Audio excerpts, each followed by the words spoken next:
მოგესალმებით, ისევ ერევანში ვართ. სომხეთის ცენტრალურმა საარჩევნო კომისიამ დაასრულა შედეგების დათვლა. ნიკოლ ფაშინიანის პარტიამ კიდევ ერთხელ გაიმარჯვა. სამოქალაქო კონტრაქტს აქვს 50%-იანი მხარდაჭერა და მათ ახალ პარლამენტში 61 მანდატი ექნებათ და ასევე ახალ პარლამენტში წარმოუდგენელი იქნება 3 სხვა პარტიას.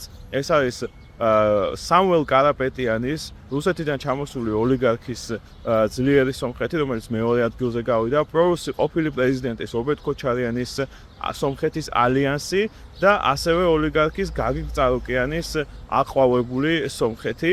საკმაოდ კომფორტული უმრავლესობა მოიპოვა ნიკოლ ფაშინიანმა, თუმცა მას არ გააჩნია საკონსტიტუციო უმრავლესობა და ერთ-ერთი ძირითადი კითხვა, რაც დგას, არის რამდენად მოახერხებს ის აზერბაიჯანის ბოლო ულტიმატუმის სომხეთის კონსტიტუციის შეცვლის შესრულებას და საბოლოო სამშვიდობო შეთანხმების მიღწევას იმ ფონზე, რომ მას ეს საკონსტიტუციო უმრავლესობა არ გააჩნია.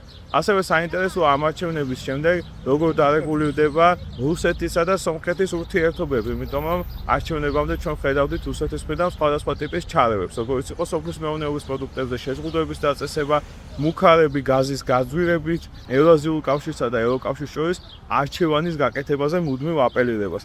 თუმცა სომხეთის ხელისუფლება მუდმივად აცხადებს, რომ ასეთი დილემა არ დგას და სანამ ეს დილემა არ დადგება, ისინი არ აპირებენ ევრაზიული კავშირის დატოვებას.